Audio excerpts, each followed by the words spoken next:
Hello, my name is Kyle Bredain. I'm a second year MFA student that works in collage. I want to take a moment to thank Program Director Ellen Mueller, also Gretchen Gasterlin Gustafson and Aaron Sandsmark, who are on my thesis committee, my past mentor Elena Kevorkian, and my current mentor Frenchie Lunning, and my friends in cohort at the MFA program. Thank you all for your love and support. Did you know that images of men in magazines targeted towards gay men have significantly lower body fat percentages than images of men in magazines targeted towards heterosexual men? Did you all know that according to the National Eating Disorder Association, that gay males are thought to only represent 5% of the total male population, but among males who have eating disorders, 42% of them identify as gay? Did you also know that in 2016, Olivia Foster Gamble and Renee Englund did a study out of Northwestern University on gay men's experience with anti-fat bias? They surveyed 215 gay men ages 18 to 78 and found that 1/3, or about 72, of those men reported directly experiencing discrimination by other gay men based on weight, regardless if they were overweight or not. During my research, it's been troubling to see what images are being circulated to gay men, health risks gay men take in order to achieve a body ideal, and how they treat others that do not fit this ideal. The content of my work is focused on body image within gay male culture, the ideal gay male body, and bodies that lie outside of that ideal. The ideal gay male, excuse me, the ideal gay male body is cisgender, usually white, muscular and toned, hypermasculine, hypersexual, well-endowed, and has a bubble butt. These are the extreme standards of beauty placed upon gay men by media and enforced by other gay men. I talk about this issue because it's deeply personal to me. I have been fat for most of my life, and I've been out of the closet longer than I've been in it. I grew up in a rural town in Minnesota. The only shreds of gay culture I could get my hands on was what was put out by mass media. I spent my sexual awakening watching shows like Will and Grace and Queer as Folk, not only noticing that my body didn't look like the gay men portrayed on those shows, but also how they talked about fat bodies. Spoiler alert, they treated fat as ugly and the worst thing you could be as a gay man. I feel like I should give a definition of what gay male culture is, since I keep saying it, but I'm not entirely sure if I've fully experienced it or have ever fully been a part of it. It's like that feeling when you're on an airplane and get a peek at the first class section. You can see into it, but you're not special enough to be in it. I can experience gay male culture through its media and through study, but because of my size, I am not included in physical settings because I am quickly reminded through judgment of other gay men that I don't fit in. On a lighter note, let's take a look at some artists who have inspired my work and who my work is in conversation with. Dervin Batarlo is a UK-based collage artist. His hand-cut work is a visual study of the male form and a product of his fascination with the idealized body that is being portrayed in magazines, television and cinema, and across social media platforms. Images are reconstructed to create abstract representations of the subjects. Batarlo's abstraction of the figure, along with the figure's gaze to the audience, is what continues to draw me to his work. Brubes, also known as Ruby Marquez, is a collage artist and photographer using inspiration from nature. His work is heavily influenced by botanical elements and classic color palettes to find balance. His work could be seen as melding the past and present through the use of color, shape, and subject matter. Marquez exhibits an interest in bringing visibility to queer artists and queer activists and uses his following to educate and illuminate champions of the queer community. While much of our work appears similar on the surface, Marquez and I have different subjects in our work and we are highlighting with botanicals. However, we both have a common goal of educating our viewers on issues in the queer community. Scotty, specifically his performance piece, Fat Blokes. Fat Blokes is a sort of dance show about flab, double chins, and the men that they are attached to. Fat Blokes uncovers why fat men are never sexy but are always funny, always the before but never the after shot.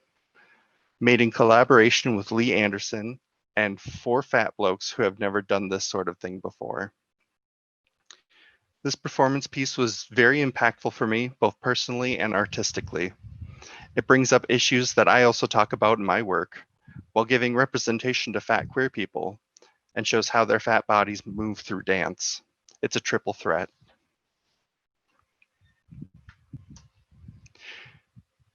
James Gobel's meticulous attention to detail and his use of felt, yarn, and fabric, all supple and highly tactile materials usually associated with homemade handicrafts, imbues his gently humorous portraits with a sense of loving familiarity and intense devotion.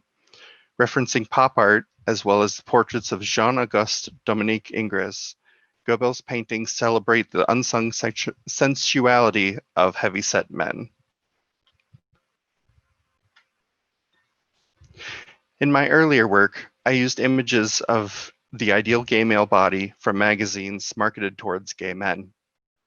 When my work moved to a digital format, I was still using these images, but I was inserting close-up images of my own body into the silhouette as a heavy-handed metaphor for not fitting into gay male culture because of the size of my body. I surrounded these figures with flowers, which are usually symbols of beauty. In these works, they have allusions to danger and harm.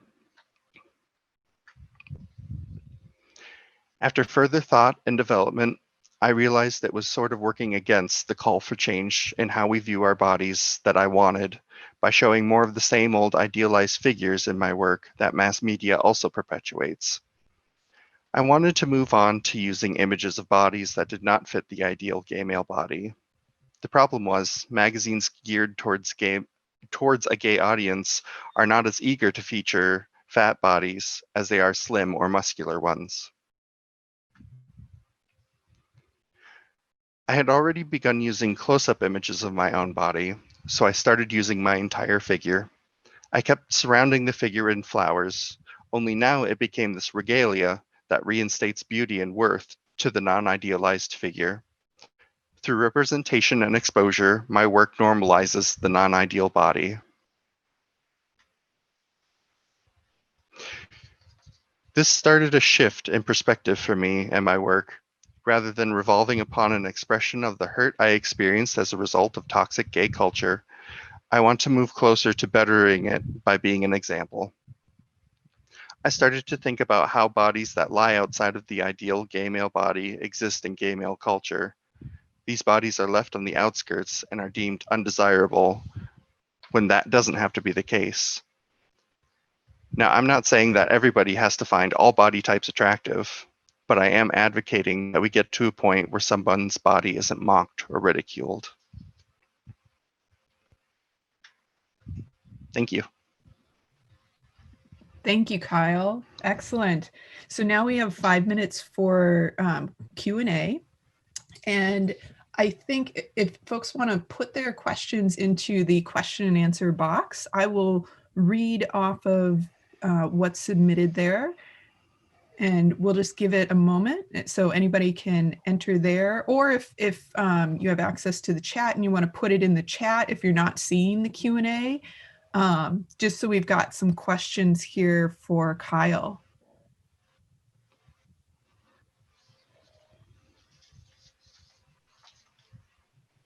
And feel free if you can't, it looks like some folks are struggling with the Q&A, they can't type in it. Just use the chat. That's totally fine.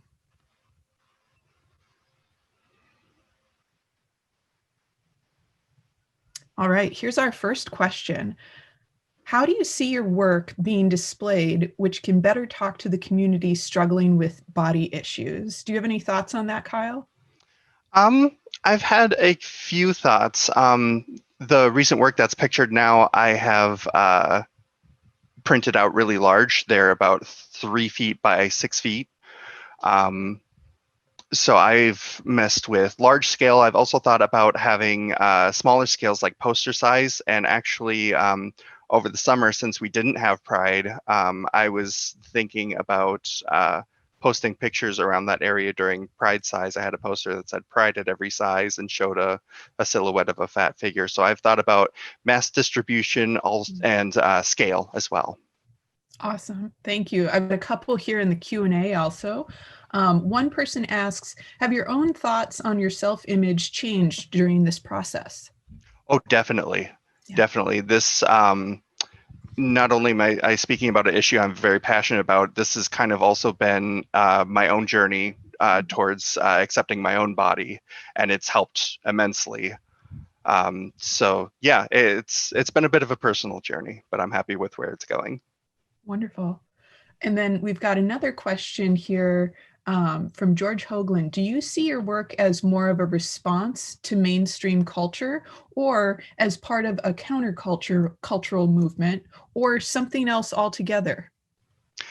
I think it's more of a response to the culture, or at least to what I've experienced from it. I think that it definitely is just a response to it. Fantastic. Thank you. And then I've got a question here from Michael Banning. Kyle, I'm curious about the poses you are now using in your work since you started using yourself as model. Some of them have a feeling of classicism as related to 19th century French academic aesthetics. I'm curious if this was intentional, and or how are you thinking about the potential for meaning in how you pose yourself? Yes. So again, in the ones pictured, they are specifically chosen from really old, like the 1950s issues of Physique Pictorial, which, in case some of you don't know, Physique Pictorial, when it first came out in the 1950s, was marketed as a bodybuilding magazine. But was kind of under the guise of really homoerotic photography. The reason they marketed it as a bodybuilding magazine was because they had to avoid censorship laws, or not censorship, obscenity laws, excuse me. So I'm taking poses from that because I feel that that's kind of, I guess, a starting point that I've noticed where gay men in particular were really looking at these muscularized figures. And since that was one of the only sources of homoerotic content that one could really buy easily, since it was kind of disguised, that's where we started looking at kind of these idealized or muscular figures in one of the only sources of gay media they had. And that's where kind of this idealized or more muscular became more favorable. Excellent. And then I'm going to give you one last question. Mhm. This is from Jen Caruso. Kyle, thank you. Can you speak more about the use of botanical and vegetal imagery as part of this aesthetic? Yes. Like I said, I do use a lot of flowers in my work, obviously, from what you've seen. To me, flowers have always been a symbol of beauty and kind of this desire. The way I arrange it around the figure, it's to kind of uplift the figure in these recent ones and kind of reinstate this feeling of beauty and worth, kind of as almost a costume or regalia to draw desire towards this non-idealized body. Thank you so much, Kyle. We Thank you. appreciate it. Thanks.